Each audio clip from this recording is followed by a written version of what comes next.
Bonjour à tous, j'espère que vous allez bien. En ce mardi 1er mars, on va passer une heure ensemble à discuter d'Airtable, comme tous ces premiers mardis du mois, sur ce Twitch de No Code France. Alors salut à tout le monde, salut à Mister Baudouin, salut à tous. Bon, comme tous les mois, on va suivre un petit peu toujours le même, la même trame qui commence à être, qui commence à bien plaire. On va voir un petit peu les news d'Airtable et de son écosystème, on va dire. Ensuite, on fera deux petits tutos. Un tuto plutôt orienté vers les débutants pour comment créer son premier dashboard. Et puis ensuite, on parlera de CSV, parce que bon, on a plutôt tendance à parler d'API et d'automatisation avec Airtable, mais dans certains cas, l'usage de CSV peut être intéressant.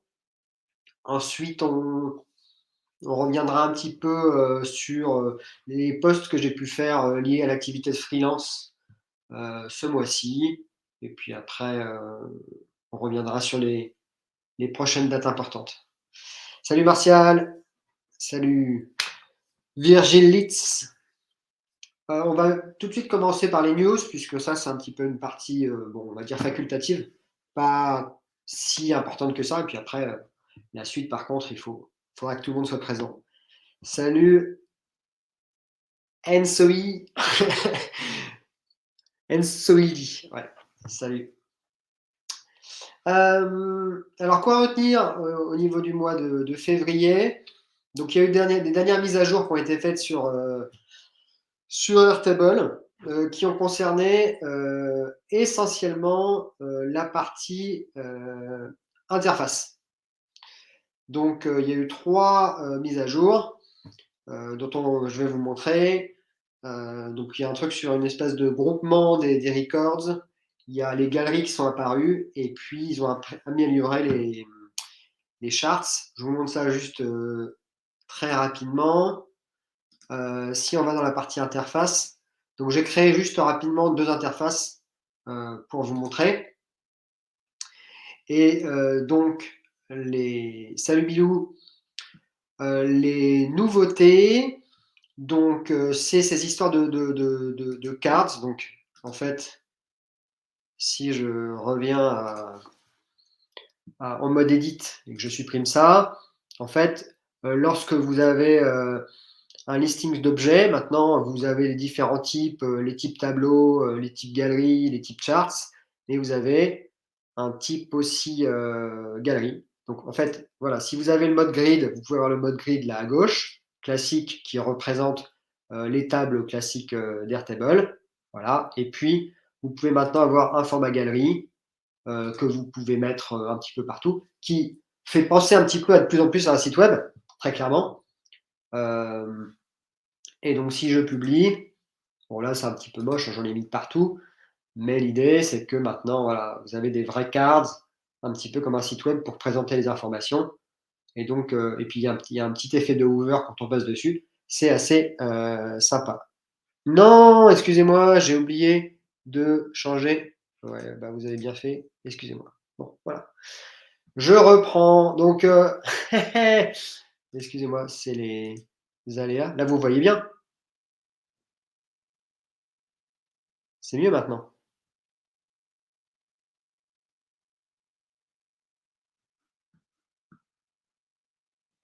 Attendez même, c'est ça qu'il faut mettre. Voilà. Là, l'image, elle est grande. Elle est même très grande. Voilà. Donc, je reprends. Ouais, alors, ouais, donc je disais, alors je vais repartir du départ. Attendez, je vais supprimer, voilà, on va virer ce que j'avais fait. Je reprends. Ouais, l'idée c'est que, bon, il y a différents types de vues qu'on peut mettre sur des interfaces Airtable. Donc, il y a la vue classique de table, et puis, donc ça c'est la vue classique de table, mais maintenant il y a ce qui s'appelle galerie, donc c'est le nouveau format. Et quand on met une galerie, bah, ça ressemble vraiment à un petit site web maintenant. Puisque si je publie, voilà, vous avez vos petites cartes, et puis vous pouvez passer dessus, vous pouvez cliquer dessus. Vous voyez, il y a l'histoire des petites photos qui passent, c'est plutôt joli. Et puis lorsqu'on clique, bah, on a la carte avec les informations. Donc voilà, ça c'est un premier point. Le deuxième point, c'est sur les graphiques.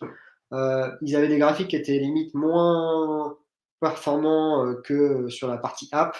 Maintenant, lorsque vous regardez les graphiques, vous pouvez changer le titre, le sous-titre, les différents, ce qui est marqué en abscisse en ordonnée. Voilà, c'est beaucoup plus avancé.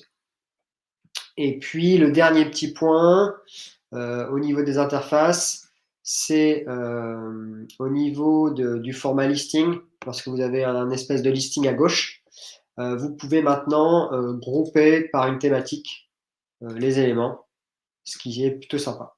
Et donc, quand vous recherchez, ça fait quand même le moteur de recherche. Donc, ce côté listing, il est assez cool. Vous savez bien que, enfin, moi, je suis pas trop dans le monde des interfaces.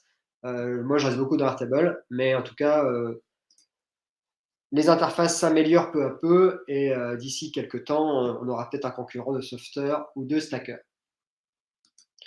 Voilà pour cette partie un peu mise à jour. Ensuite, au niveau de la veille plus générale, il y a un article de Forbes assez intéressant qui explique un petit peu qu'est-ce que pourrait être l'usage du no-code et du low-code, notamment dans les grands groupes. Donc, si vous tapez ça sur Internet, vous allez le trouver. Et ça explique notamment que, en fait, quand on a des équipes de cadres, il peut y avoir un travail de benchmark sur les outils. Avant de faire un gros projet, on peut leur faire faire du no-code et du low-code avec des outils. Enfin, faire faire du no-code et du low-code à des équipes métiers de cadres. Et donc, il suffit de les monter en compétences sur les outils adaptés. Puis ensuite, ils peuvent travailler, faire un proto. Et ce proto peut être finalement le cahier des charges pour la partie opérationnelle de l'outil. Et donc ça, c'est assez intéressant. Je vous conseille de le lire. Voilà.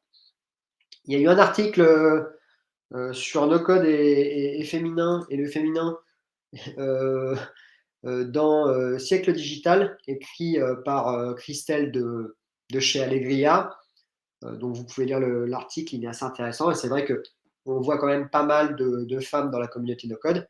Et puis d'ailleurs, il y a un channel dédié qui s'est ouvert sur le Slack No Code France. Donc si vous êtes une femme et que vous voulez parler à d'autres femmes, il y a ce Slack, ce channel qui est ouvert. Je ne sais plus d'ailleurs exactement son intitulé. Si vous pouviez me le rappeler dans le chat, ce serait bien, parce que je ne m'en rappelle plus. L'une des grosses thématiques, c'est la transformation d'Integromat en Make. C'est vrai que moi, j'utilise Airtable, mais sans Integromat, c'est pas la même chose non plus. Et donc, bon, il y a eu, pour vous montrer un petit peu l'avant-après, donc là, j'ai pris une automatisation que j'utilise pour poster sur LinkedIn. Donc ça, c'est la version LinkedIn au niveau de l'interface. Et excusez-moi, je reviens dans mon interface à moi. Je ne sais pas pourquoi j'ai été déconnecté d'ailleurs.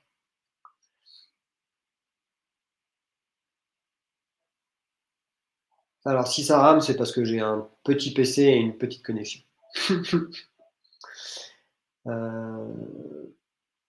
D'un point de vue général, ça se ressemble vraiment beaucoup. Il y a des petites différences au niveau du pricing, mais bon.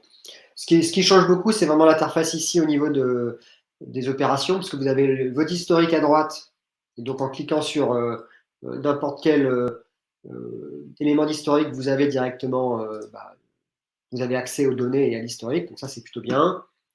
Et puis en dessous aussi, vous avez le suivi de vos données. Voilà. Donc l'interface est un petit peu optimisée, mais à part ça, au premier coup d'œil, il n'y a pas trop de modifications. Voilà. Voilà ça pour la veille un peu générale. Ensuite, Sur le blog d'Airtable, donc il y a toujours le blog, vous pouvez aller lire des articles. Cette semaine, j'ai pas d'articles particuliers qui m'ont sauté aux yeux. Donc voilà. Mais en tout cas, le blog est toujours disponible. Ils mettent au moins 5-6 articles par semaine, donc n'hésitez pas. Hier, j'étais à NoCodeX, donc on n'a pas trop parlé d'Airtable, mais c'était plutôt sympathique, avec des présentations sur l'usage de Notion, de Bubble et d'Integromat et des automatisations en général. C'était à la BPI à Paris et il y avait Shubham, donc j'ai pu rencontrer pour la première fois Shubham. Je n'avais pas eu l'occasion de discuter avec lui, mais vraiment sympa. Et voilà. Ensuite, un autre événement qui va avoir lieu en avril, on n'a pas trop parlé encore, c'est Daretable. C'est les Américains qui lancent ça. C'est un événement dédié à Airtable aux États-Unis, à Austin, au Texas, les 8 et 9 avril. Donc en 2020, il y en avait eu un avec plus de 1000 participants, enfin 1000 inscrits. C'est assez cher, ça coûte 200 €, mais bon, c'est classique pour les événements aux États-Unis. Et puis si vous êtes bon et que vous voulez parler, ils rémunèrent ceux qui parlent. Donc vous pouvez contacter un petit peu les personnes qui organisent, qui sont Chris Dancy et Ben Green, qui sont deux personnes très actives de la communauté Airtable et qui font beaucoup de contenu sur YouTube d'ailleurs et qui sont les organisateurs. Voilà. Donc moi cette année je vais pas y aller parce que j'ai pas trop de dispo, mais si à l'occasion il y en a qui y vont, n'hésitez pas à nous faire une revue de ce qui s'est passé. D'Airtable. Enfin, dernier petit point, le podcast. Il y a Contournement qui a accueilli dans son podcast Aaron Korenblit, qui est, on va dire, un des créateurs de contenu pour Airtable officiel sur YouTube et qui parle aussi français. Donc, alors, je dois l'avouer, je ne l'ai pas encore écouté, mais n'hésitez pas, ça a l'air d'être assez intéressant. Mais donc, il est sur ma to-do pour le week-end prochain. Voilà, je crois que c'est tout pour les news. Est-ce que j'aurais oublié des choses, hein? N'hésitez pas à me le dire. En attendant, on va dire bonjour à ceux qui viennent d'arriver. Yuen, Tintouin, Manu Web, salut à tous. Et on va rentrer dans le vif du sujet. Alors, on va parler dashboard. Donc, on va revenir sur notre base. Alors, de plus en plus, j'avoue que j'aime bien prendre les bases de données qui sont les templates proposés par Airtable, parce qu'ils sont déjà remplis et ils sont magnifiques. Donc, pourquoi s'embêter à passer des heures à faire des bases quand on peut se servir? Alors, donc, la partie dashboard, alors, il y a les interfaces, ça je laisse ça de côté aujourd'hui, puisque là on va parler des dashboards. Il faut savoir qu'il y a beaucoup de gens qui utilisent Airtable pour leur table et qui ne savent même pas qu'il y a une partie app et une partie dashboard euh, utilisable. Parce que c'est vrai qu'à première vue, on ne le voit pas dans l'interface, il y a beaucoup de boutons, c'est compliqué de savoir où cliquer. Mais voilà, il y a un petit bouton là à droite, il est marqué Apps. Quand vous ouvrez, alors là, je vais faire comme si je n'avais rien fait, donc je vais ouvrir un nouveau dashboard. Voilà, vous arrivez ici. Et donc, on vous dit, vous pouvez rajouter des apps. Et en fait, un dashboard, c'est ça, c'est un ensemble d'apps que vous allez rajouter. Et donc, lorsque vous cliquez sur Apps, vous allez voir apparaître une marketplace, donc qui est encore assez petite, mais qui s'alimente petit à petit en nouvelles possibilités. Si vous cliquez sur All Apps, vous verrez l'ensemble des apps disponibles. Et donc, il y en a, je ne saurais pas dire exactement, mais 60, peut-être 80, 70. Voilà. Certaines ne sont pas là pour faire des dashboards, mais plus pour utiliser des fonctionnalités particulières. Mais par exemple, là, vous avez les charts, vous avez ce qui s'appelle tout ce qui est organigramme, les summaries, ça c'est des choses qu'on va utiliser. Les descriptions, c'est des choses qu'on peut utiliser. Il y a les maps, donc on peut mettre aussi des cartes dans les dashboards, des cartes dynamiques. Voilà. Et puis après, il y avait d'autres choses qui sont plus liées à des usages externes, donc Airflow pour aller se connecter à des Shopify, des Facebook, par exemple, ou mini-extensions pour créer des portails. Voilà, donc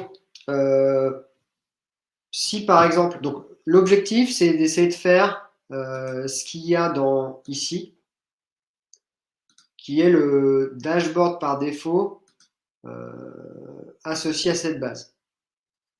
Donc dans ce dashboard, ils ont utilisé les quatre principales, on va dire, applications intéressantes, on va dire, pour non, ils ont utilisé même 5. Donc, ils ont utilisé diverses applications pour faire un dashboard. Donc ici en haut à gauche, ils ont utilisé ce qui s'appelle une description. Donc c'est simplement du texte qu'on peut insérer dans le dashboard avec des liens. Vous pouvez faire des listes, mettre des titres, mettre des liens. Donc ça permet de faire une descriptif de ce qu'il y a sur l'écran. Vous avez les graphiques classiques. Ici, c'est des chiffres. On va essayer d'expliquer comment on peut avoir ces espèces de grosses KPI. On peut avoir un listing juste un listing très court de certains records. Et puis là, c'est une vue particulière. Donc là, en l'occurrence, c'est une vue timeline. Vous avez l'ensemble de vos projets. Donc là, aujourd'hui, on travaille sur une base qui sert juste à suivre des projets de design. Donc vous avez vos objets de design, vos projets. Associés à ce projet, vous avez des clients et vous avez des tasks. Donc ça, c'est un peu la structuration de la base.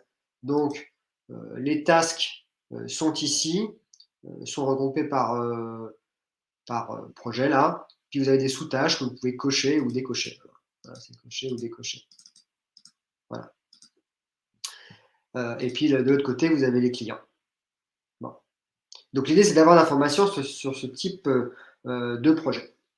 Donc, si on revient à notre... donc on va repartir du dashboard, on va partir de zéro, parce que c'est ça l'idée, hein, c'est de faire un dashboard en partant de zéro. Donc on va commencer par faire, par exemple, un chart pour voir, par exemple, par pilote de projet, combien de projets ont été finis et combien de projets au total. Donc, lorsque vous créez une app, vous allez devoir la configurer, évidemment.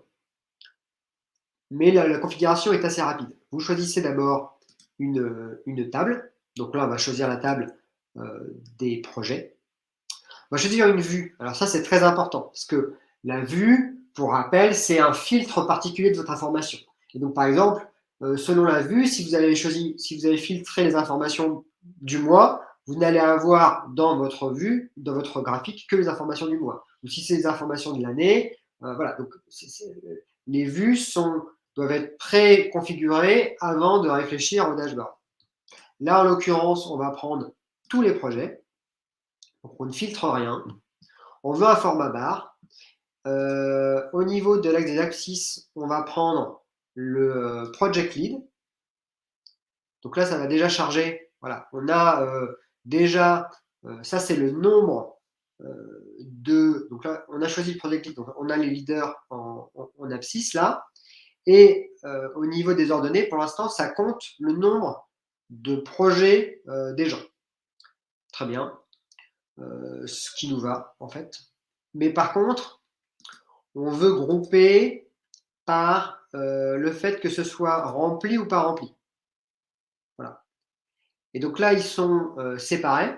Et donc nous, on aimerait les stacker parce que c'est ça qui est le plus pertinent pour voir. Donc là, par exemple, vous avez un graphique qui permet de voir le nombre de projets, vos responsables avec leurs projets et les projets faits ou à faire. Et si vous cliquez sur un bloc, vous avez automatiquement l'information liée au projet. Et quand vous avez plusieurs projets, ça affiche le listing et vous n'avez plus qu'à cliquer pour obtenir le descriptif complet. Donc ces graphiques sont quand même assez dynamiques. Par contre, on voit qu'ils sont pas aussi avancés que maintenant que les graphiques de l'interface. Voilà. Donc là, on a fait notre graphique pour identifier, suivre les projets des différents leaders. Un autre module intéressant, c'est ce qui s'appelle le summary, qui permet d'afficher des grosses KPI sur votre dashboard.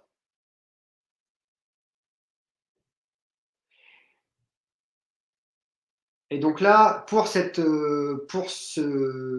indicateur-là, donc pareil, la configuration est très rapide. On va choisir une table. Donc là, pareil, on va choisir la table des projets. La vue, on va choisir alors, on va aller regarder justement. Faisons un petit peu. On va aller regarder ce qu'il y a dans Design Project. Une donnée pertinente, c'est quelle est la date du prochain projet qui doit être terminé. Parce que ça, c'est une information importante. Donc, par exemple, ce qu'on va faire, c'est qu'on va aller regarder le champ du time et puis faire quelque chose là-dedans. Donc, on va prendre tous les projets. Non, on va prendre les projets non terminés. Donc, soit vous pouvez, par rapport à une vue particulière, compter les éléments. Donc, ça peut être intéressant sur le nombre de projets en cours. Là, par exemple, on a 4 sur le nombre de projets en cours. Je pourrais nommer ça nombre de projets en cours. Et donc, voilà, j'aurai un indicateur du nombre de projets en cours. Mais là, en l'occurrence, ce qu'on veut faire, c'est aller chercher la date du prochain projet qui va être terminé. Donc là, on va faire du summary, donc on va aller récupérer de la data d'un champ particulier et le traiter. Donc là, en l'occurrence, on va regarder les due dates et il faut faire du calcul dessus. Donc, selon le type de champ, les options sont différentes. Là, c'est une date, donc on me demande quand est-ce que va être la date. Qu'est-ce que vous voulez faire avec l'ensemble des dates qu'il y a dans le tableau? Est-ce que vous voulez celle qui est la plus tard, celle qui est la plus tôt, le pourcentage du nombre de fois où elle est remplie? Là, en l'occurrence, on veut la date la plus proche de nous. Donc, ça va être cette date-ci. Et puis, on va en fait renommer et dire ça, c'est la prochaine deadline. Et puis, on peut mettre une petite, je sais pas, voilà, prochaine deadline. Et donc, quand vous fermez, vous avez dans votre petit dashboard cette prochaine deadline. On va pouvoir mettre, donc si vous voulez mettre une vue particulière qui est importante, une vue de contrôle par exemple, vous pouvez afficher les records d'une vue particulière. Donc pour ça, alors, bonne question. Je ne sais plus lequel il faut utiliser. Ah oui, c'est ça, record list. Donc record list, c'est juste une façon d'intégrer dans votre dashboard quelques éléments, et notamment généralement une vue particulière. Donc là, ça a choisi la vue complète des projets complets, mais on peut dire moi je veux juste ceux qui sont en cours. Voilà. Et puis je peux soit limiter le nombre de records, mais là c'est pas trop pertinent parce que j'en ai pas beaucoup. Et puis je peux classer par quelque chose. Par exemple, je pourrais classer par on parlait de la due date, on pourrait classer par la due date. Et d'ailleurs, voilà, ça change. Donc la due date, elle est là-haut. Et donc, comme ça, le premier, c'est celui qui va arriver le prochain. Puis ensuite, c'est par ordre. Voilà, et donc si vous faites ça, si on ouvre en grand le dashboard, vous avez les infos. Voilà.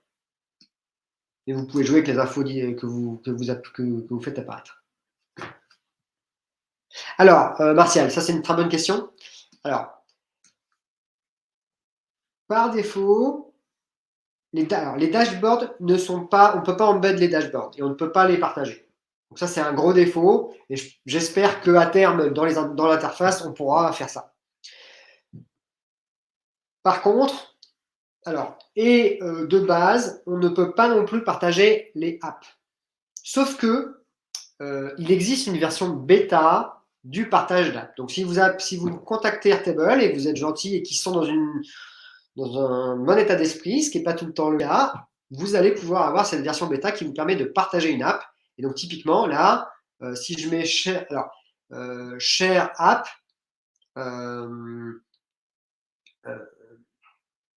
vous pouvez le faire. Alors le problème, c'est que pourquoi c'est en bêta? Parce que lorsqu'on partage une app, on partage l'ensemble des tables de la base. Et donc c'est très problématique. C'est-à-dire que là, si on peut mettre un mot de passe, tout ça c'est super, mais par exemple là, si je partage l'app, je vais avoir mon graphique, ce qui peut être très sympa d'ailleurs, par exemple si vous avez des télévisions dans votre société pour mettre des informations. Moi, je l'ai déjà fait chez un client. Mais par exemple, si on met Show Data, là, j'ai accès à toute la data. Donc, une façon de bypasser ça, que vous pouvez utiliser, c'est de faire une vue juste des informations que vous souhaitez modéliser dans un graphique ou dans une cartographie, par exemple, et utiliser cette vue et créer une synchronisation, une table synchronisée sur cette vue dans une autre base et de ne mettre dans cette base que cette vue synchronisée. Comme ça, finalement, vous pouvez partager votre app et la base associée parce que dans cette base, il y a juste l'information que vous souhaitez partager. Voilà, ça c'est une façon de faire. Et donc, du coup, aujourd'hui, effectivement, pour voir le dashboard complet, il faut un compte. Il faut un compte, mais je pense qu'à terme, au niveau des interfaces, on va arriver à une logique de portail, faut espérer. Ou voir même des liens partagés, comme c'est le cas déjà avec les tables, que l'on peut partager très facilement, les vues qu'on peut partager très facilement en 2 clics, parce que là, pour les vues, effectivement, c'est beaucoup plus simple. On clique, le lien est partagé, et tout de suite, on a la vue qui est partagée et visible. Voilà. Alors, est-ce que j'avais à dire bon, donc c'est un peu tout ce que j'ai à dire sur les dashboards. Les entreprises les managers aiment pas mal avoir quelques indicateurs, mais moi je travaille très peu à faire des dashboards, très clairement. Je suis plutôt sur la partie opérationnelle et la création de la base. Donc c'est tout sur la partie dashboard. Ensuite, allons voir sur la partie CSV. Alors ça, c'est une histoire assez amusante. Donc j'avais jusqu'à maintenant jamais vraiment utilisé les CSV avec Airtable. Alors j'avais eu l'occasion d'utiliser pour faire de l'import d'informations. Là ici, vous pouvez très rapidement créer une table à partir d'un fichier CSV. Vous l'avez, vous cliquez, ça importe les colonnes. C'est super. Vous pouvez faire ça d'ailleurs avec Excel, avec Excel Sheet, avec plein de types d'outils. Et si vous avez des gros forfaits, vous pouvez même faire ça avec Jira et Salesforce. Mais il y a quelque temps, un client est venu en me disant: «Julien, j'ai testé quelque chose, ça a l'air pas mal». Et effectivement, c'était super. Et donc, c'était une application particulière dans les apps qui permet de jouer avec les CSV. Alors, Pourquoi c'est intéressant? Alors, parfois, vous pouvez vous retrouver, là, je vous ai fait une table très simple. Vous avez une table produit avec, voilà, le titre du produit, hem, voilà, un champ prix de vente, une liaison avec des fournisseurs et puis, bon, ça, c'est pas très intéressant, mais en tout cas, des informations incomplètes en lien avec, voilà, différents types de données. Et donc là, typiquement, ça peut être des produits d'un site e-commerce et de l'autre côté, vous avez, un PrestaShop ou un Shopify avec dedans les datas. Et quand vous avez des centaines et des milliers de lignes, bah, aller faire tourner, un intégromat sur chacune des lignes pour aller récupérer l'information, ça va vous coûter beaucoup d'argent et ça va être long.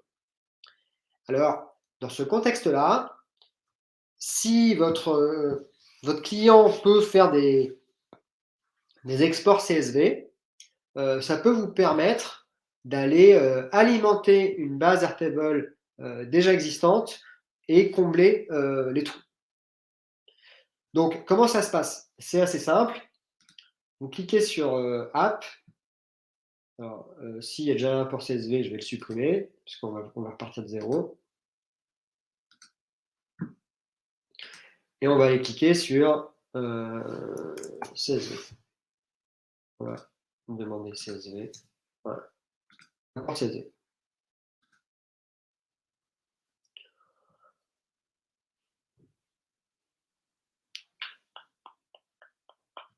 Voilà, donc il va vous demander, votre CSV. Donc là, j'ai fait un CSV, donc voilà, on va dire que j'ai un CSV de produit qui correspond, à ma table, pour lequel il y a des trous. Alors, donc il faut choisir la table qu'on souhaite alimenter, donc là c'est la table produit. On souhaite, et ça c'est le plus important, est-ce qu'on veut merger avec des données existantes? Oui. Et donc, il faut dire sur quelle, à partir sur quelle, quelle est l'information, sur lequel on veut matcher les données. Donc là, en l'occurrence, c'est simplement, le titre. Puisque, mes le titre, le champ, la première colonne de mon CSV, c'est, la même chose que, mon premier champ de ma table. Alors, ensuite, il nous demande est-ce qu'on veut enlever les champs invalides du CSV? Bon, ça, pourquoi pas. Est-ce qu'il y a une première ligne sur CSV? Ça aussi, c'est une information intéressante. Est-ce qu'on veut créer les lignes existantes ou non? Alors ça, c'est un truc, j'ai l'impression que cette option ne fonctionne pas parce que quand je la change, vous voyez en bas à gauche, ça change pas, ce que ça, enfin, les créations et les mises à jour. Parce que moi, ce que j'aimerais, c'est que ça ne mette à jour que les produits qui sont dans ma base. Or, vous allez voir, bah, ça marche pas très bien. On en fait, il va rapporter tout et il ne va matcher que les produits qui existent déjà. Vous faites du mapping, donc ça, vous pouvez faire du mapping entre les informations, du CSV, et de votre table. Donc à gauche, à gauche, c'est de votre table. Donc là, il n'y a que 3 champs et à droite, c'est le CSV. Un truc dommage, c'est que vous ne pouvez pas rajouter une colonne en lien avec les informations de votre CSV. Moi, je trouve ça un peu dommage. Et c'est tout. Et donc là, ensuite, vous faites save et il va traiter l'information et voilà. Donc il vous a rajouté les produits que vous n'aviez pas dans la base et il vous a mis à jour les produits déjà existants. Donc, alors, dans mon usage, dans la mission en l'occurrence sur laquelle on avait fait ça, la base produit était très importante. Il y avait plus de 10 000 produits. Ça marche avec les links, tu vois bien, puisque là, les fournisseurs ont été remplis. Donc oui, ça marche avec des links, et s'il y a des nouveaux links, ça va les créer, tout à fait. Mais je trouve ça un peu dommage qu'il y ait la création. Alors, que cette option ne fonctionne pas très bien. Ou alors, je ne l'ai mal comprise. Si vous avez une remarque ou une idée, n'hésitez pas. Voilà, donc c'était quelque chose d'assez simple, mais c'est pas quelque chose dont on a besoin généralement le premier jour d'une mission. Euh, on a cherché dans cet axe-là, notamment par le fait que la mise à jour massive de données n'est pas un usage pertinent avec Integromat. Alors on peut utiliser d'autres outils type Parabola, mais là le CSV a fait très bien le taf en 5 minutes. Donc je passe le bonjour à Vincent qui a eu cette idée-là. Et c'est vrai que moi, je me rends compte tous les jours que je grandis beaucoup et j'ai beaucoup d'idées avec les clients et beaucoup de choses viennent des clients. Donc c'est pour ça aussi que j'aime bien avoir plein de missions simultanées parce que ça m'apporte beaucoup d'idées et ça me fait progresser. Voilà pour cette partie CSV. Dernière partie qui est un petit peu moins en lien avec des tutos, c'est plus voilà, discussion par rapport au post que j'ai pu faire dans le mois. Donc, juste avant ça, parce que je vous avais parlé de l'histoire que j'allais parler un peu de Notion. Donc, jusqu'à maintenant, si vous étiez là le mois dernier, j'avais embed tous mes posts LinkedIn d'une table Airtable ici, parce que c'est dans Airtable que je gère mes posts. Mais depuis, j'ai pu échanger avec mes amis de chez NAS. Donc, je ne sais pas si vous connaissez NAS. Mais ces chers amis de chez NAS m'ont dit, tu sais, Julien, on peut t'apporter tous tes posts LinkedIn en un clin d'œil grâce à notre outil NAS. Alors, excusez-moi, il y a Martial qui... Oui, c'est effectivement, Martial, c'est ce que j'avais fait. J'avais supprimé les enregistrements qui s'étaient rajoutés en plus. Excusez-moi. Oui, je reviens donc à notre idée, c'est le fait que donc aujourd'hui, pour le suivi des posts LinkedIn, moi j'utilise Shield App, qui est un outil qui est bien mais qui est quand même assez cher. Et donc, ce cher ami de Jérémy de chez NAS m'a dit, tu sais, moi je peux tout apporter en 3 minutes. Enfin, on peut te configurer ça pour avoir tous tes posts en 3 minutes. Donc là, par exemple, voilà, ça c'est mes posts du mois et j'ai toute la data. Donc, je voulais juste vous montrer comment ça marchait avant de discuter un petit peu des postes. Donc NAS, c'est un outil. Alors, je ne suis pas payé par eux, c'est juste que j'ai trouvé ça super cool. Donc, je voulais juste vous montrer un petit peu comment ça fonctionnait. Alors, NAS, c'est une solution qui est basée sur le langage Python et ce qui s'appelle les Jupyter Notebook. Et leur idée, c'est de rendre accessible tout ça à des gens qui ne font pas de code et qui ne font pas de data science. Et donc, ils ont créé ce qui s'appelle NAS. Donc, vous pouvez vous créer un compte. Et ce qu'ils ont, c'est des templates. Un petit peu comme des modules Integromat. Et, donc, en l'occurrence, ils ont fait un template qui s'appelle Notion Update Metrics. Et quand vous cliquez sur... donc ça, c'est votre interface qui ressemble un petit peu à une interface de code, mais il commence à créer des espaces qui ressemblent à des sites web sur lesquels vous pouvez faire des recherches, trouver des templates. Et ensuite, vous n'avez plus qu'à ouvrir le template et configurer un petit peu comme vous pourriez configurer un module Integromat et le résultat est obtenu très rapidement.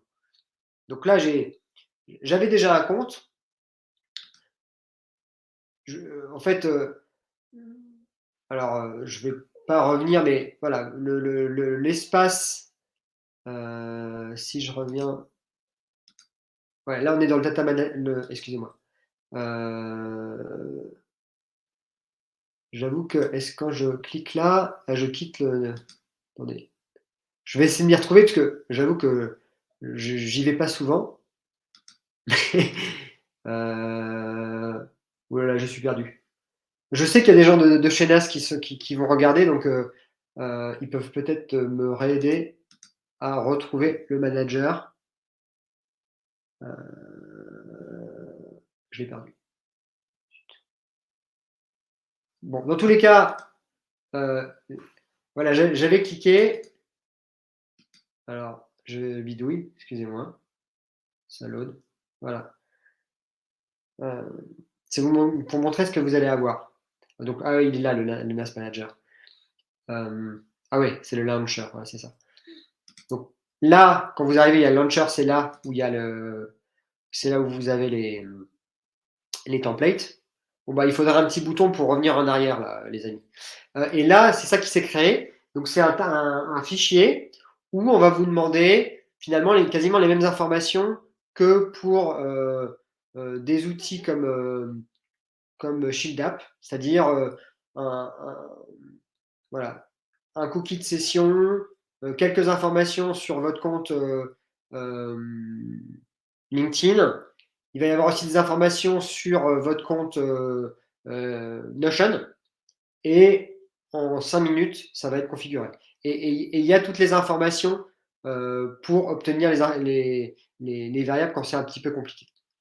Mais donc là c'est la version initiale quand vous arrivez. Et moi, mon NAS, bah, il est ici. C'est-à-dire que j'ai ce qui s'appelle le scheduler. Donc tous les matins, ça se met à jour. Et puis j'ai mis mes informations, je ne sais pas que vous les voyez, mais mes informations LinkedIn, mon email, mes informations sur Notion. Et puis ensuite, bah, ça tourne de tous les matins. Donc c'est un peu plus compliqué que un Integromat. Mais si on veut avec ces logiques de template où finalement il crée ces pages automatiquement et que vous avez juste à remplir les trous, on rend accessible des choses qui étaient très très compliquées jusque-là. Et le résultat de ça, c'est quand même voilà, beaucoup d'informations sur vos posts et notamment les vues, les likes, les comments et tout ça. Et donc ça peut être intéressant d'analyser.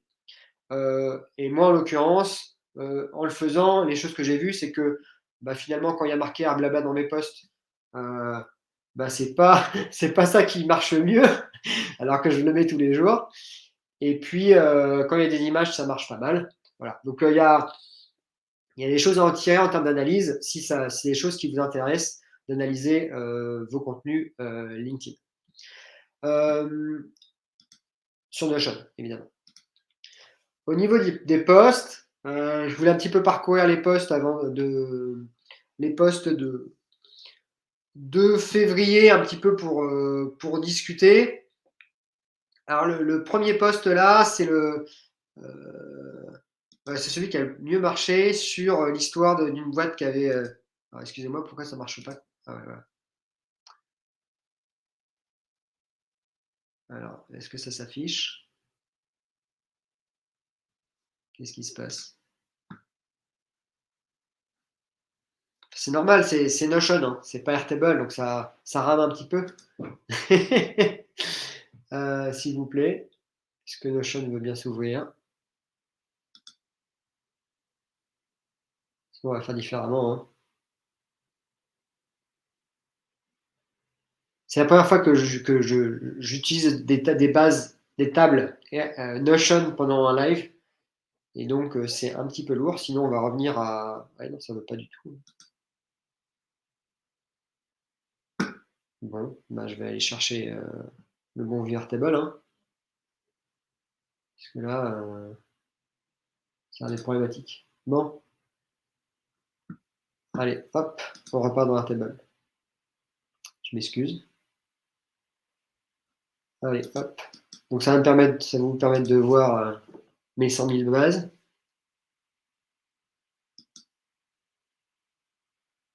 Excusez-moi. Je vais peut-être fermer des onglets. Il faut peut-être que je m'achète un PC aussi. Alors, je ne sais pas si c'est NAS qui tourne ou quoi que ce soit. Je ne peux pas leur faire de la mauvaise pub, hein. J'ai l'impression que c'est depuis que j'ai ouvert NAS que ça tourne un petit peu. Je vais fermer aussi Integromat. Voilà. Voilà.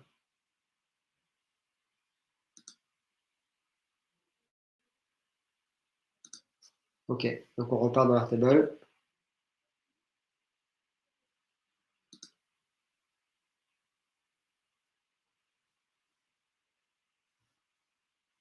Ah oui, non, c'est pas sur Airtable là. Ok.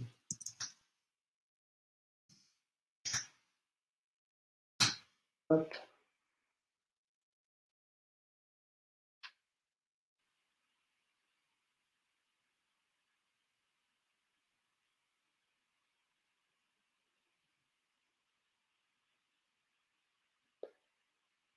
Bon, voilà.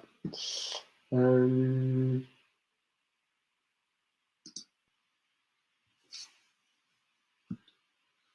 on va aller voir les postes du mois. Ok, c'est là.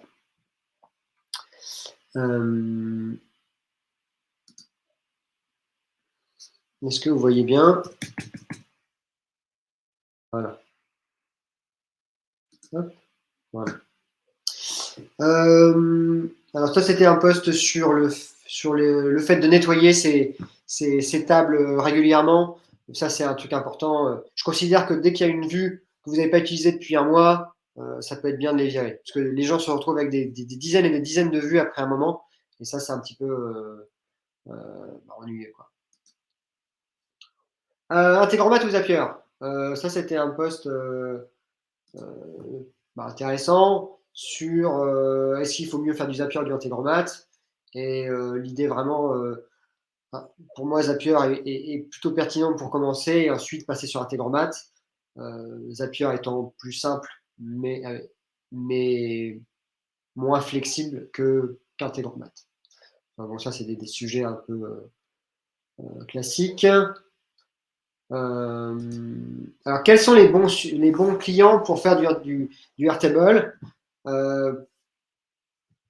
90% des clients avec lesquels je travaille, soyons clairs, sont des gens qui viennent d'Excel. Et le travail, c'est simplement de prendre les Excel et de centraliser la data et de réfléchir un petit peu sur les processus. Généralement, ça se fait avec des boîtes qui sont en croissance et donc les Excel deviennent plus suffisants pour travailler. Et il faut aussi que ces entreprises aient les moyens de dépenser, évidemment. Donc dès qu'elles ont levé ou qu'elles sont en bonne santé, qu'elles ont des Excel et qu'elles sont en croissance, ça coche toutes les cases et vous pouvez aller les voir pour discuter. Généralement, quand on parle d'Airtable, ça marche bien. Quelles sont les informations, quelles sont les features d'Airtable qui font la différence pendant des démos clients? Ça, c'est important de savoir comment avoir un petit effet waouh avec les clients. Et pour moi, c'est un champ un peu particulier, mais qui n'y a pas, par exemple, sur Notion. Alors, c'est le champ Last Modified Time. Donc, c'est un champ qui permet d'avoir en automatique la dernière fois que l'on a changé l'information de la ligne. Et on peut utiliser ça sur n'importe quel champ spécifique. Donc, ça fait que pour prioriser les tâches, selon certains critères, on peut aller dans des choses très très fines.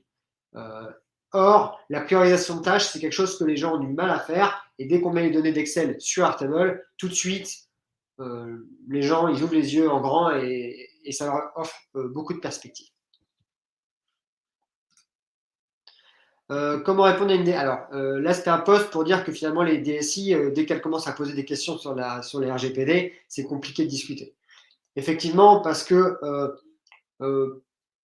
bien des fois, ils ne sont pas dans une logique RGPD, on va dire soft, sur le fait, est-ce que.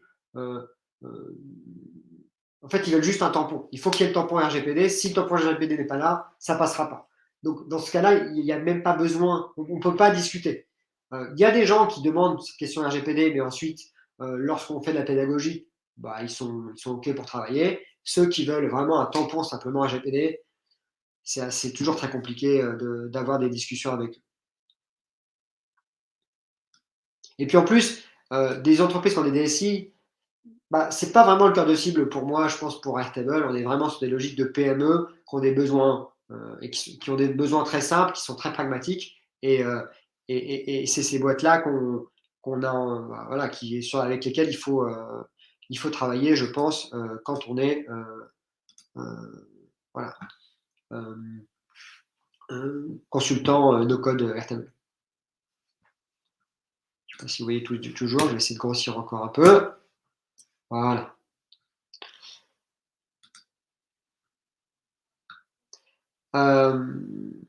Transformer des Excel en base de données, ça prend 2 minutes avec Airtable.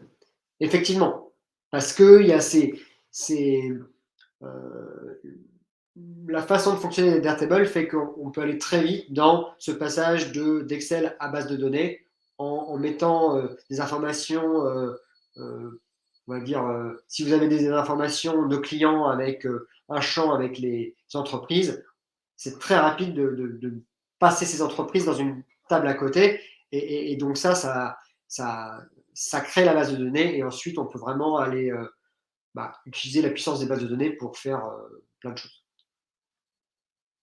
Et pour aussi sensibiliser, ça c'est un point intéressant, le passage d'Excel à Airtable, ça sensibilise et ça les gens à ce que c'est qu'une base de données. Ils visualisent bien mieux dès qu'on leur montre les liaisons entre les tables, que quand on clique sur l'objet, c'est l'objet de la table d'à côté. Ça a vraiment une optique de pédagogie aussi, Airtable, vis-à-vis de la data. Est-il intéressant de faire une base de données pour un porteur de projet qui se lance? Alors ça, c'est un petit peu, voilà, il y a pas mal de gens qui viennent et qui disent, est-ce qu'on peut pas faire une base de données ensemble, Julien? Je peux te rémunérer. C'est un peu compliqué parce que les porteurs de projet, généralement, voilà, ils sont tout seuls, ils ont plein de choses à faire, donc ils ont peu de temps à passer à faire la base. Ils n'ont pas trop d'argent, donc ça va être compliqué pour te rémunérer. Et donc en plus, si c'est toi qui fais, ils vont mal maîtriser leurs outils. Et je considère que des gens qui commencent avec leur projet, il faut qu'ils fassent avec leurs connaissances et qu'ils fassent avec leurs moyens aussi des outils à leur échelle. Et ensuite, quand ils seront plus et qu'ils auront plus d'argent, ça peut être intéressant de commencer à les aider. Mais pour des projets qui commencent, moi je déconseille du consultant d'aider ce type de projet. Y a-t-il un projet pour lequel c'est un no-go sur Airtable? Alors pour moi, il y a tous les projets de système de booking et d'allocation de matériel ou de salles, voilà, avec des logiques de booking. C'est très compliqué, notamment parce que généralement, les gens, ils veulent que les gens puissent booker de l'extérieur. Or, les formulaires Airtable ou les interfaces Airtable vont avoir du mal à gérer ces logiques d'horaires, de plage horaire qui sont prises ou non prises. Alors, il y a des gens très smart qui arrivent à triturer, mais c'est pas simple. Alors, Martial,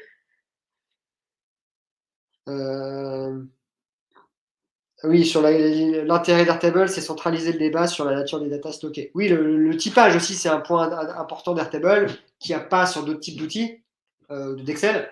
Et c'est une introduction au typage, tout à fait, puisque dans Excel, on ne peut pas vraiment typer les colonnes. Là, c'est le cas. Ah, pour RGPD, d'accord.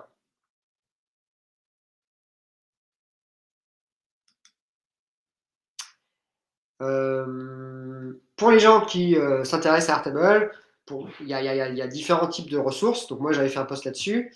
Donc il y a le channel Airtable de Slack, où là, on est plus dans une logique question-réponse. C'est-à-dire que vous avez une problématique technique, vous posez la question, les gens vont répondre. Il y a le groupe Airtable Product Community sur LinkedIn, qui est vraiment pas très actif. Donc allez-y si vous voulez, mais bon, moi, c'est pas, j'y vais pas trop. Puis en plus, il n'y a pas de trafic du tout. Il y a le groupe Facebook anglais d'Airtable, lui il est assez actif, et notamment il y a les gens qui organisent d'Airtable qui sont très actifs parce que ça doit être des admins. Donc là, vous pouvez y aller pour poser vos questions, mais c'est en anglais. Et puis pour les gens qui ont des questions très précises, très avancées, il y a le forum Airtable Community, qui est un forum animé que par des fans, c'est pas Airtable qui pilote ça. Et il est très bien référencé. C'est aussi ça qui fait qu'Airtable est génial, c'est que dès que vous posez une question, sur Airtable ou des problématiques techniques, vous allez quasiment systématiquement tomber sur des articles ou des posts du forum Airtable Community, et donc vous allez avoir des réponses à toutes vos questions parce que les gens ils font du Airtable depuis 10 ans et donc ils ont eu toutes les problématiques que vous vous posez. Sur l'histoire de l'accompagnement long terme, court terme. Alors, donc ça, c'était sur un débat, le fait que, avec le temps, parfois, au début, vous avez du temps à consacrer aux gens, et puis peu à peu, vous pouvez en avoir moins. Et donc, quand vous avez enfin, la gestion du calendrier peut devenir compliquée parce que vous pouvez avoir plusieurs semaines de prise, et puis quelqu'un vous demande une information. Donc ça, c'est des problématiques de freelance qui peuvent se poser, et c'est pas simple. Donc, c'est vrai que quand on fait des projets de 2 semaines, ça s'arrête et on passe au suivant, bah, pour la charge mentale, c'est plus simple. Mais, euh, mais on perd un petit peu ce côté relationnel humain de long terme. La révolution de code, c'est pas les outils. Alors ça, c'est clair. Alors, il y a plusieurs choses par rapport à ça. Les outils ne font rien. Enfin, les outils sont un moyen d'expression et ils sont des briques technologiques qui permettent de faire des projets. Et donc, ce qui est intéressant, c'est que les outils de code permettent de repenser les projets en enlevant en faisant que le maker travaille directement avec la personne qui va utiliser. Donc ça permet d'éviter qu'il y ait des quiproquos entre différentes personnes. Donc ça, c'est un point. Et alors, le no-code est une révolution. Euh, je vais dire, la personne la plus importante, c'est le maker. C'est-à-dire que si la personne, elle est pas compétente, elle aura beau être sur Airtable, la solution ne sera pas pertinente. Donc c'est vraiment important d'être au clair là-dessus. C'est-à-dire que l'important, c'est d'avoir quelqu'un de compétent en face de vous et qui se mette dans une optique de construire, d'itérer très vite et donc d'être dans une logique de projet agile et pas classique avec un gros cahier des charges et puis je reviens vous voir dans 3 ou 4 semaines. Donc c'est ça les composantes. Donc c'est une révolution si le projet est fait de façon innovante. Alors, c'est rien. Alors ça, ça c'est un sujet intéressant qui n'a pas été abordé hier à DocAdix. C'est un peu les effets négatifs de l'automatisation. C'est-à-dire que l'automatisation, c'est bien. Vous pouvez, au lieu de gérer, par exemple, je sais pas, au lieu de traiter 20 dossiers par jour, vous allez pouvoir en traiter 200. Super. Mais la question, c'est qu'est-ce qui se passe quand ça casse, quand ça bug. Et là, la charge mentale, elle est énorme parce que vous avez pu faire croître votre boîte de 20 traitements de dossiers à 200, mais là, il faut aussi gérer les moments où ça casse et où il y a toujours ces 200 dossiers qui tournent. Et donc, pour la personne qui est en charge de ça, la charge mentale est énorme et donc, c'est pas rose tous les jours. Donc, c'est un truc qu'il faut garder en tête. Quand vous automatisez des choses, votre travail va changer, mais l'évolution de la charge mentale va aussi changer. C'est-à-dire que peut-être que vous n'allez pas gagner 2000, mais vous allez gagner 5000, super, par mois, j'en sais rien. Mais par contre, la pression au quotidien, elle est équivalente, elle monte aussi. Donc, on n'a jamais rien sans rien. Donc, il faut être au clair là-dessus. Automatiser très bien, mais vous avez de la charge mentale. Et le summum du summum, c'est voilà, c'est quand Facebook plante ou quand AWS plante, bah, les directeurs techniques, il doit en avoir, la pression, elle doit être mais monstrueuse. Et le nombre d'emails dans la boîte, elles doivent se compter par dizaines de milliers, par millions. La charge humaine, enfin, est-ce que l'homme est humainement fait pour subir ça? C'est vraiment des vraies questions, quoi. C'est assez dur. Alors progresser sur LinkedIn, c'est facile. Ah bah ça me permet de parler de l'événement que j'organise le 22 mars, qui s'appelle l'Airtable Arena et qui part d'un constat, c'est qu'il y a beaucoup de choses pour les gens qui commencent, qui débutent sur Airtable.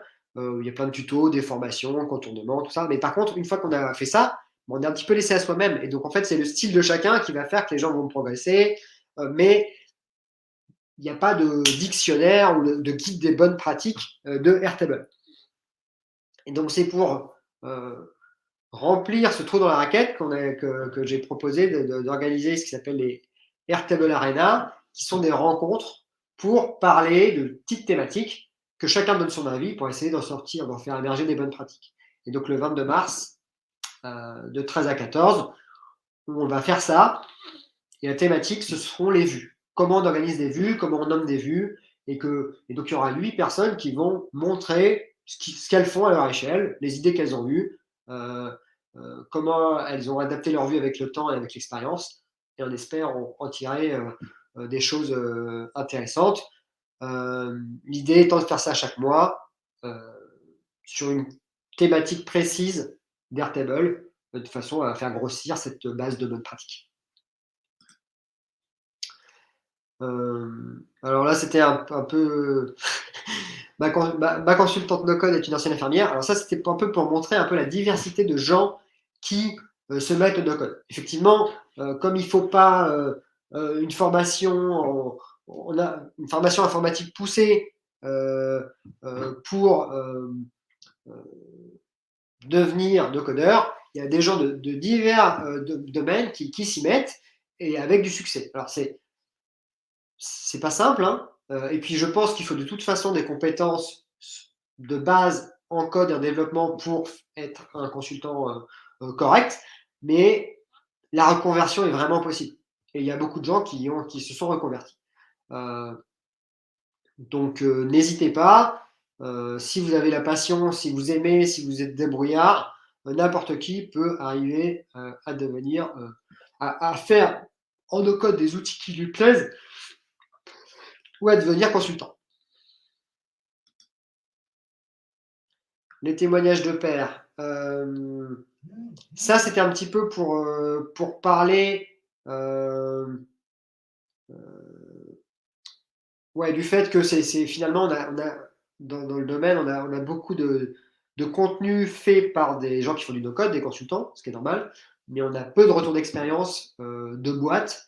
Et pourtant, c'est ça qui va plaire, on va dire, le plus à vos potentiels clients. Parce que les gens, des consultants, enfin, on sait qu'un consultant va te vendre sa soupe en permanence. Par contre, si tu vois, je sais pas, si tu es plombier et que tu vois une vidéo d'un autre plombier qui va t'expliquer pourquoi Airtable est pertinent, bah, ça va plus lui parler. Donc, à mon échelle, j'ai fait des vidéos avec des clients pour leur donner la parole. Ça, c'est des choses intéressantes. Et n'hésitez pas à faire ça aussi, vous, avec vos clients, parce que c'est du contenu qui peut servir à d'autres, quoi. Si demain vous avez une entreprise agroalimentaire qui souhaite faire du no-code, bah, n'hésitez pas à lui montrer la vidéo de la PME Agro avec laquelle j'ai travaillé. Ou pareil, si c'est une petite asso, vous pouvez lui montrer cette vidéo de 2021. De toute façon, moi, j'ai pas besoin de, je recherche pas de clients, donc c'est vos clients et utilisez-les vraiment pour utiliser les ressources et notamment les témoignages de boîtes authentiques pour convaincre, parce que c'est ça aussi qui va aider à les convaincre. Alors ça, c'est un petit sondage sur combien vous comptez gagner en no-code, en tant que no-codeur. Donc j'ai pris 36K et 72K comme barrière, parce que c'est des barrières un petit peu importantes pour les freelances, et on voit que c'est plutôt une courbe de gosse, avec pas mal de gens quand même au-dessus de 72K, et je pense que des freelances qui font que de la mission en mode bourrin et qui sont compétents dépassent cette frontière largement. Et je connais des gens qui sont au-delà de 100K. Donc on peut très bien gagner sa vie en freelance de code aujourd'hui. Ce ne sera pas tout le monde, c'est très clair. Ce sera probablement pas la première année si vous n'avez pas de réseau et que vous n'êtes pas reconnu.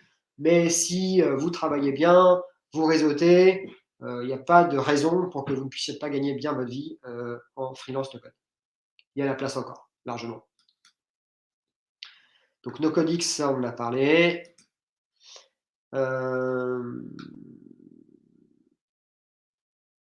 Donc ça, c'est plus lié sur le côté adapté d'Airtable.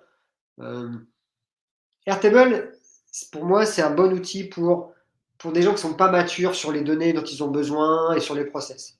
On peut aller très vite, on peut modifier les choses très vite, on peut casser, reconstruire. Et donc, quand vous avez une petite équipe en croissance et que les choses évoluent en permanence, les process évoluent, Airtable est vraiment très bien pour ça, quoi. Vous n'avez pas à vous soucier du design de l'information comme vous pouvez avec Notion. Vous avez juste la data, seulement la data, les process à côté avec des automatisations, et vous triturez ça. Puis le jour où vous serez mature là-dessus et que vous auriez 150 personnes à gérer, vous pourrez passer sur des solutions plus base de données, plus robustes. Mais Airtable, quand c'est pas mature, je trouve ça plutôt intéressant.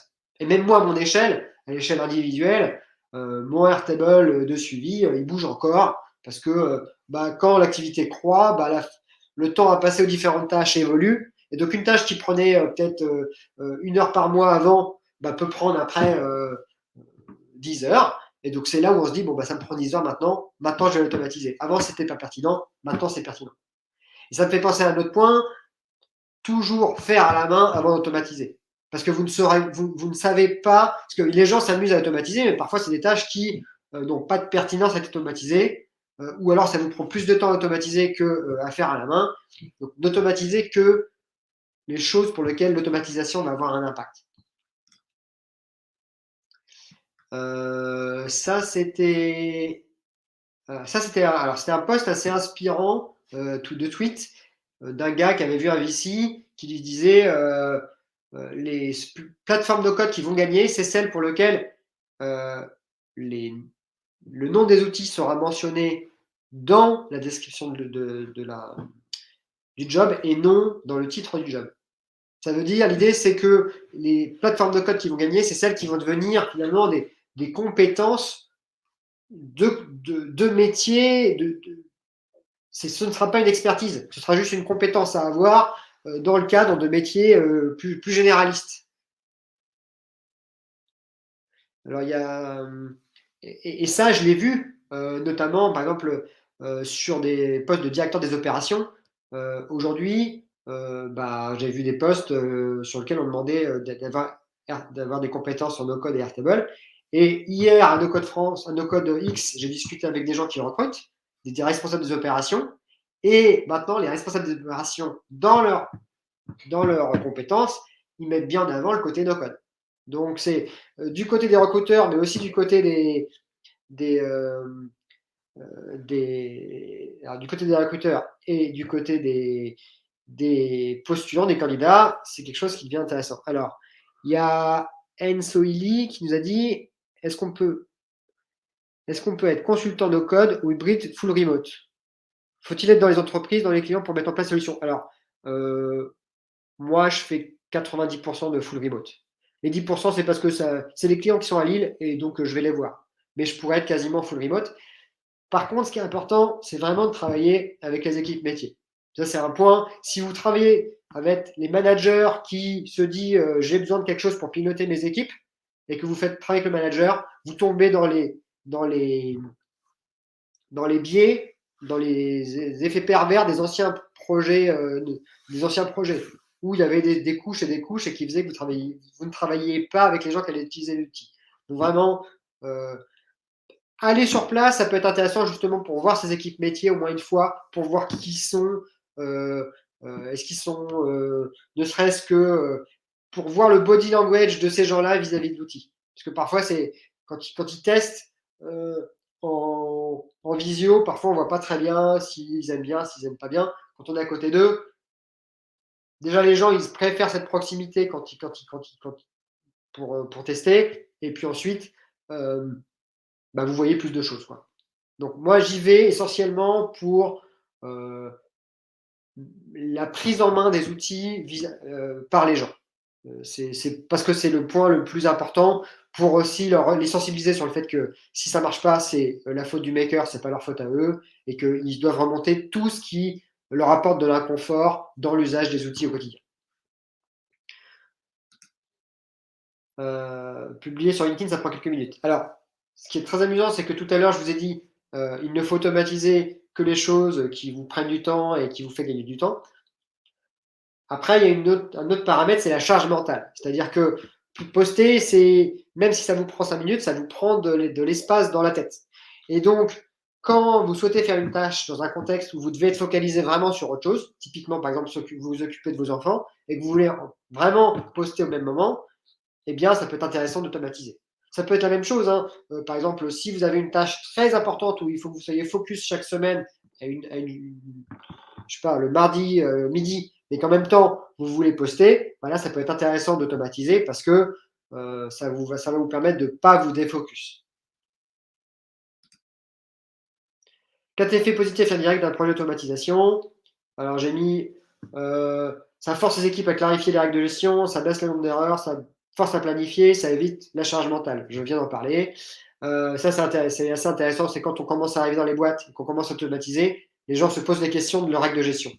Alors que, et des process. Généralement, c'est dans la tête des gens, mais c'est pas formalisé. Là, comme il faut bah, structurer dans Integromat les automatisations ou qu'est-ce qui se passe quand il y a telle chose qui se passe dans la boîte, bah, ça remet sur la table ces questions de procédure et de règles de gestion interne et généralement ils progressent au fur et à mesure du projet. Bon, bientôt fini. Ça, c'est sur ces questions qu'on peut automatiser des choses de la vraie vie aussi, pas que du digital. Par exemple, envoyer des cartes postales ou des documents. Il y a des gens, des boîtes dans lesquelles des gens font ça encore à la main pendant des semaines et des semaines. J'ai travaillé avec une coopérative agricole où une personne faisait ça pendant 2 mois de l'année. Or, aujourd'hui, il y a des solutions avec des API pour vous envoyer votre PDF, vous envoyer votre fichier de client, et c'est eux qui font, quoi.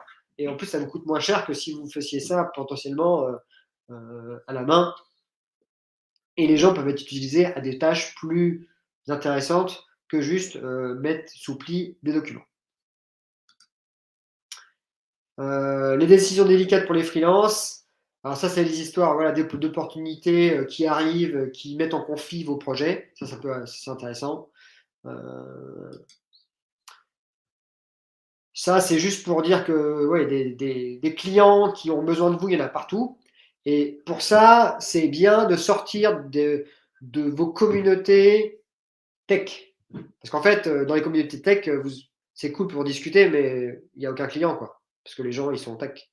Donc, des exemples, plutôt que d'aller dans des espaces de coworking in avec des gens qui bossent dans le marketing digital à Paris, allez vous mettre dans un espace de coworking un peu miteux ou vraiment qui ne paye pas de mine, où vous avez que des gens qui font pas de tech. Vous allez voir que je vous garantis que dans la semaine, vous avez des clients. Moi, c'est ce qui s'est passé. Là, je suis dans un espace de coworking vraiment quelconque. C'est une ancienne maison qui est recyclée en espace de coworking. Bah, premier coup à la machine à café, on discute. Les gens, ils ont des problèmes avec leurs Excel, ils ont des problèmes avec leurs données. Et ils ont les moyens, hein. Mais bon, ils bossent dans le bâtiment, dans les audits HSE, dans des métiers qui n'existent pas à Paris, en fait, mais qui existent dans les usines et en province. Donc, être à Paris, c'est peut-être pas la si bonne idée que ça pour avoir du boulot en no-code quand on sait que la cible, c'est des PME non-tech qu'on trouve plutôt en province et dans les petites villes, quoi. Mais il doit y en avoir aussi à Paris. Mais c'est peut-être plus. Le ratio consultant-client est peut-être pas le même. Alors que lorsqu'on veut travailler avec des grands groupes, là, évidemment, il faut être sur Paris. No-code, le paradigme est un peu différent, je pense.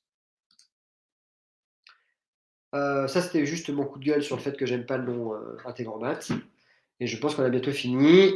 Ça, c'est exactement ce que je viens de dire sur le fait que il faut regarder dans la vraie vie. Dans la vraie vie, et autour de vous, il y a des gens qui font pas de la tech et qui ont potentiellement besoin de vous. Voilà, donc bon, j'ai dépassé un petit peu aujourd'hui. Je vais juste revenir sur un point pour conclure. Les derniers petits trucs, les dernières petites dates. Bon, mon Notion a complètement planté. Je suis désolé. Bah de rien, Bilou.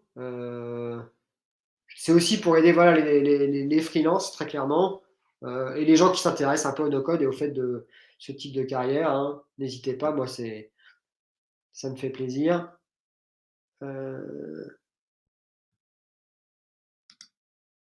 Voilà, les 3 derniers points, c'était les 3 dernières dates, c'est-à-dire, ah oui, aujourd'hui, il y a un rendez-vous de No Code France à Paris.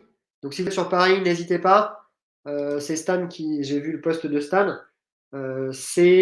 Alors on va retrouver, où est-ce que c'est? Je suis désolé, alors ça rame tellement. Bon, vous allez sur est-ce que je vais réussir là? Voilà, donc ce soir, il y a la rencontre No Code France au bar de la ville, boulevard Bonne Nouvelle. Donc, allez-y pour rencontrer la communauté. Sinon, le 22 mars, il y a Airtable Arena. Si vous voulez vous inscrire, vous allez dans ma description de profil. Il y a le lien pour s'inscrire. Et puis, pour ceux qui ont de l'argent et qui veulent aller voir toute la communauté américaine d'Airtable, le 8 avril, 8 et 9 ou 7 et 8, au Texas, ça peut être cool. Voilà, donc c'est terminé pour aujourd'hui. Je m'excuse, j'étais un peu long. N'hésitez pas à m'envoyer des questions si vous voulez que j'y réponde, soit sur des posts ou durant les sessions de on-air. Ça peut me donner des idées pour rédiger des choses. Et puis, si je peux vous aider, ce sera avec grand plaisir. Allez, dans un mois. Salut!